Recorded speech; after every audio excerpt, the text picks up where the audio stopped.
Yes hello friends, we are active now guys. आज के इस वीडियो सेशन में हम बात करेंगे राजस्थान के दुर्गों के बारे में। बढ़ती हुई श्रृंखला में अपना आज बात कर रहे हैं सिवाना दुर्ग से रिलेटेड महत्वपूर्ण जानकारियों के बारे में, उसके ऊपर जो जो अभियान हुए हैं उनके बारे में, और जो उससे रिलेटेड जो भी विविध जानकारियां हैं उसके बारे में डिस्कशन करने वाले हैं। ठीक है साथियों, तो बगैर देरी की इस वीडियो की शुरुआत करते हैं। सीधी बात नो बकवास। चलिए बगैर देरी की इस वीडियो की शुरुआत करते हैं और उसमें जानते हैं क्या क्या अपडेट्स हैं जो हमें जाननी चाहिए, और क्या क्या अपडेट्स हैं जिनके माध्यम से हमें Rajasthan and art and culture के बारे में जो चीज़ें हैं जो सीखनी चाहिए, जो कि हमारे एग्जाम की दृष्टि से महत्वपूर्ण है। ठीक है साथियों, तो सबसे पहले बात करूंगा इसके निर्माण के बारे में। जो इसका निर्माण है वो वीर नारायण पंवार ने करवाया था। ठीक है, और ये है कहाँ पे, मतलब कि ये जो किला है वो कहाँ पे है। ठीक है, सिवाना दुर्ग है वो है हल्देश्वर पर्वत पर, और इसकी जो श्रेणी मानी जाती है वो किसकी मानी जाती है, गिरिदुर्ग की मानी जाती है। ठीक है, अब बात कर लेते हैं भाई साहब, हल्देश्वर पर्वत पर है और उससे रिलेटेड और जानकारियाँ क्या हैं। तो और जानकारियाँ साथियों ये हैं कि इसकी जो कुमट की झाड़ियाँ हैं वहाँ पे उनकी अधिकता है, इसलिए इसका उपनाम है जो कुमटगढ़ भी कहा गया है इसको। ठीक है, कुमटगढ़ किसको कहा गया है, सिवाना दुर्ग को, क्योंकि वहाँ पे कुमट झाड़ियाँ उनकी सबसे ज़्यादा अधिकता है। ठीक है, इसको जालोर की कुंजी कहा गया है, क्योंकि जैसे मान लीजिए साथियों, जालोर की कुंजी, कुंजी से रिलेटेड बात क्या है, तो कुंजी से रिलेटेड बात ये, पहले कोई भी दुर्ग होता था बड़ा, ठीक है, उसके आगे एक, मतलब कि मान लीजिए 1 किलोमीटर आगे या 1.5 किलोमीटर आगे ऐसे करके एक छोटा सा दुर्ग बना दिया जाता था, जिससे मतलब कि पहले जैसे मान लीजिए ये वाला है, इसको क्या है, मतलब कि इसको माना जाता था, ये था आपका जालोर, और उसके बाद में ये वाला था आपका सिवाना। ठीक है, मतलब कि आपको जालोर पर अगर आक्रमण करना है तो उससे पहले आपको इस वाले को फतह करना होगा, और उसके बाद में ये वाला आपके कब्जे में है तो उसके बाद में आप जालोर एंट्री कर सकते हो। ठीक है साथियों, तो इस वजह से इसको जालोर की कुंजी माना जाता था, मतलब कि जालोर पर आक्रमण करने से पहले आपको इस किले को पराजित, या आप मान लीजिए आपको इस किले को विजय करना होगा। ठीक है साथियों, क्लियर हुआ। इसी के साथ में आगे बढ़ते हैं, आगे इसके बारे में जानते हैं आगे। और जो जो है, मतलब कि इसको मारवाड़ राजाओं की क्या कहा जाता था, शरण स्थली कहा जाता है। ठीक है साथियों, मारवाड़ राजाओं की शरण स्थली, मतलब कि यहाँ पे जैसे कि मान लीजिए जो अलाउद्दीन खिलजी था उस टाइम पे, या मान लीजिए अकबर के टाइम पे बहुत सारे राजा थे ऐसे, मतलब कि 3 4 5 राजा ऐसे थे जिन्होंने मतलब कि यहाँ पे आके शरण ली थी। ठीक है साथियों, इसी के साथ हम बात करते हैं आगे। और अलाउद्दीन खिलजी ने इसे खैराबाद कहा है। ठीक है, इसका जो पुराना नाम था वो था कुंभथाना। अलाउद्दीन खिलजी ने खैराबाद का मारवाड़ राजाओं की शरण स्थली भी कहा जाता है, जालोर की कुंजी है और कुमटगढ़ है। ठीक है, इसका सबसे प्राचीन नाम है जो क्या था, कुंभथाना। ठीक है, इस किले में या इस दुर्ग पर 2 शाखे हुए हैं। ठीक है, कौन कौन से, पहला तो हुआ 1308 में, किसने किया, सातल देव ने किया और अलाउद्दीन खिलजी के खिलाफ किया। ठीक है, दूसरा शाखा हुआ था वो था 1578 में, कल्ला राय मलोत ने किया था अकबर के विरुद्ध। ठीक, दोनों याद रहेंगे, पहला 1308, दूसरा 1578। क्लियर हुआ साथियों। चलिए अब इसी के साथ हम बात कर लेते हैं कि वो शाखे हैं उनके बारे में जानकारी कहाँ से मिलती है, और जो अलाउद्दीन खिलजी था उसने क्या क्या यहाँ पे अभियान किए थे, और किस किस को यहाँ पे भेजा था, मतलब कि उससे रिलेटेड क्या क्या जानकारियाँ थी। ठीक है साथियों, तो उसके बारे में देखिए, आपको सिंपल से एक मैप से दिख रहा होगा, ये हमने जो मेरे हैंड रिटन जो नोट्स हैं उसमें से मैंने उठाया, और उसके बाद में आपको यहाँ पे सिंपली से बेसिक से दिखाया। ठीक है साथियों, तो आपको अच्छे से दिख रहा होगा। सबसे पहले मतलब कि अलाउद्दीन जो खिलजी था उसने जालोर को फतेह करने के लिए, जब जालोर अभियान के लिए वो निकला था, ठीक है, तो उस टाइम पे उसने किस सेनापति को भेजा था, तो उसने भेजा था यहाँ पे कमालुद्दीन गुर्ग को। ठीक है, अब वहाँ पे उसने भेजा, अब वो रास्ते में आया था तो उस टाइम पे क्या था, मतलब कि भाषा वहाँ पे था सिवाना दुर्ग, और सिवाना दुर्ग है कहाँ, बाड़मेर में। ठीक है, सिंपली से आप जानते हैं। अब वहाँ पे जो सिवाना दुर्ग का जो शासक था वो कौन था, सातल देव था। क्लियर हुआ। अब इसका एक सेनापति था, कौन था, बावला। अब भावला को इसने क्या किया, इसने किया प्रलोभन दिया इसने, या मान लीजिए इसने कि भाई मतलब कि उसको बुलाया, पहले तो सीधा एंट्री कर नहीं सकता, तो मतलब कि मान लीजिए जितना टाइम लग जाएगा यार इसको कैसे करे, तो इसने बुलाया, तो उसके बाद में उसने इसको भावला को बहुत ज़्यादा, अब बड़ा आदमी तो था ही, ठीक है, नाम से बेसिक से आप समझ रहे होंगे, इसको बुलाया और इसको कहा कि यार तू राजा बनने के लायक है, और तू ये कहाँ ये कर रहा है, ये सब इसमें मतलब कि कहाँ सेनापति बन रहा है, कहाँ सेना को कहाँ संभाल रहा है, तू खुद राजा बनने के लायक है। अब इसके मन में आ गया प्रलोभ, मतलब कि इसके मन में हो गया लड्डू फूटने लगे, तो उसने सोचा कि यार मतलब इसने कहा कि यार क्यों बिना वजह से अपने दिखा रहा है बड़े बड़े, लेकिन फिर भी उसने और भी ज़्यादा इसका स्वागत सत्कार किया और बहुत अच्छे तरीके से इसको मतलब इस चीज़ के लिए एग्री कर लिया। इसने कहा तो बोले बता क्या करें, बोले मैं तेरे को एक रात में राजा बना दूंगा। तो बोले फिर क्या करें, तो बोलो तेरे को करना है सिंपल सा, बोलो मतलब कि मान ले, बोलो किले के अंदर तो बोलो कोई गुप्त द्वार है नहीं, तो बोले मैं घुस नहीं सकता, अच्छा ना सेना जा सकते अंदर, तो बोले फिर क्या करें, तो बोले तू कोई रास्ता बता, या बोले मैं आपको कुछ काम बताता हूँ तो आपको वो करना होगा। बोले ठीक है, बोले बताओ किस टाइप से करूँ। तो जो बावला था, बावला ने क्या किया, मतलब कि सातल देगा जो सेनापति था ना बावला, उसने क्या किया, मतलब कि ये देखिए आपको यहाँ पे बेसिक से सिंपली से एक आपको दुर्ग टाइप का ये जो आकृति दिख रही है, ठीक है, इसके बीच में क्या था, एक था बांडेरा कुंड। ठीक है, उसमें क्या किया इसने, इसमें मिला दिया गोरक्त का जो मांस था और गोरक्त था। ठीक है, ये दोनों चीज़ें इसने मिला दी। इस वजह से क्या हुआ कि भाई साहब सेना के पास में ना तो खाने के लिए ना पीने के लिए कोई संसाधन नहीं है, तो अब करें क्या?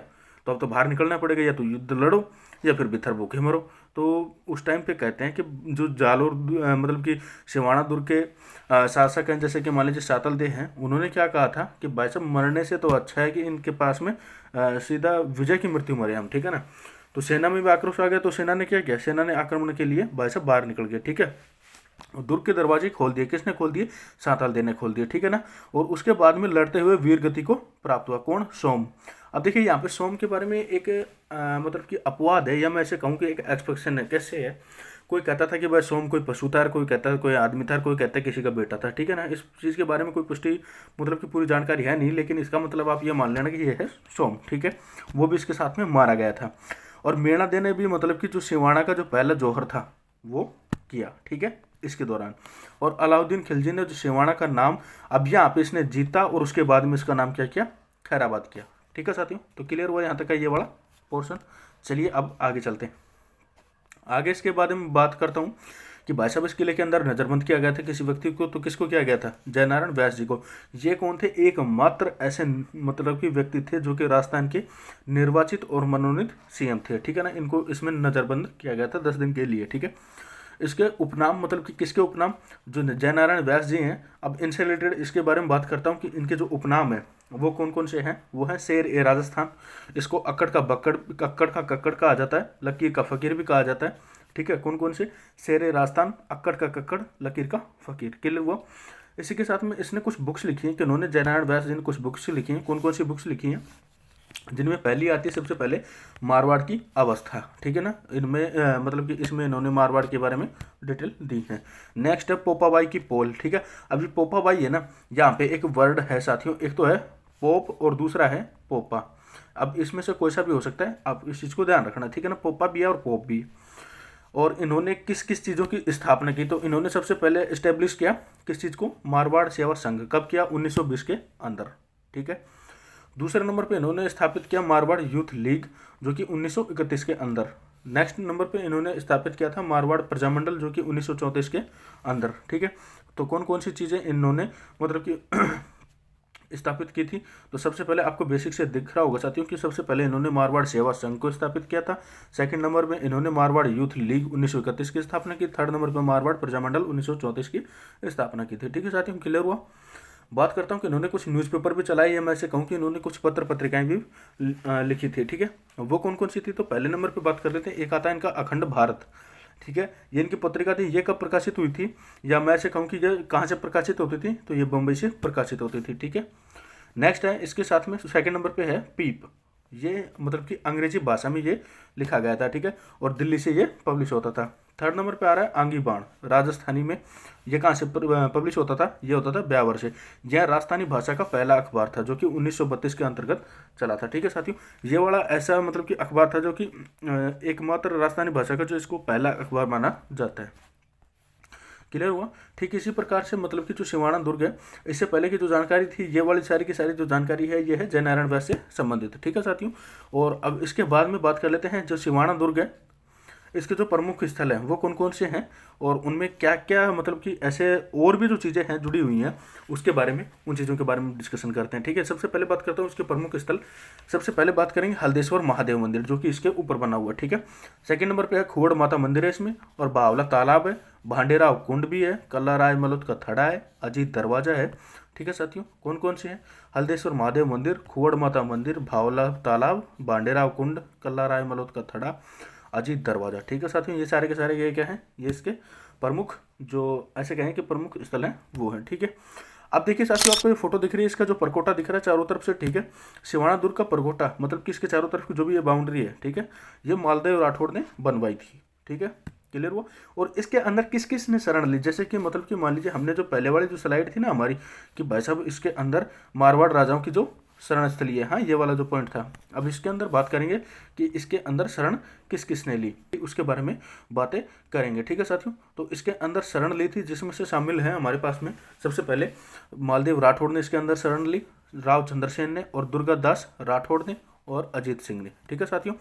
इन्होंने इसके अंदर शरण ली। तो सबसे पहले बात कर लेते हैं मालदेव राठौड़ के बारे में, क्योंकि इन्होंने सबसे पहले इसमें शरण ली थी, तो उससे रिलेटेड इनकी चर्चाएं हैं, उनके बारे में बात करते हैं। मालदेव राठौड़ ने जीवन में 52 युद्ध लड़े थे और 58 परगने जीते हैं। ठीक है, उन्होंने जीवन में कितने टोटल युद्ध लड़े? 52, और जीते कितने परगने हैं? 58। ठीक है साथियों, और फरिश्ता ने इसे हस्मत वाला शासक कहा है। किसे? मालदेव राठौड़ को।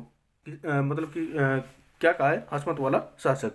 और बंदायूनी ने इसको क्या कहा है? भारत का महान पुरुषार्थी शासक कहा है। क्लियर हुआ साथियों? तो मुझे उम्मीद है कि सिवाना दुर्ग से रिलेटेड महत्वपूर्ण जानकारियों में आपको बहुत अच्छे तरीके से समझ में आया होगा। आपका कोई भी डाउट है कमेंट सेक्शन में आप पूछ सकते हैं, और इसी प्रकार के और वीडियोस के लिए चैनल को शेयर, सब्सक्राइब एंड लाइक। मिलते हैं आपसे किसी नेक्स्ट वीडियो में। अब तक के लिए इतना ही। हंसते रहिए, मुस्कुराते रहिए, अपने से बड़ों का सम्मान कीजिएगा तथा अपने से छोटों को प्यार दीजिए। अपना व्यक्तित्व इस प्रकार से बनाइएगा कि जब भी कोई नारी आपके साथ में हो तो अपने आप को सुरक्षित महसूस करे।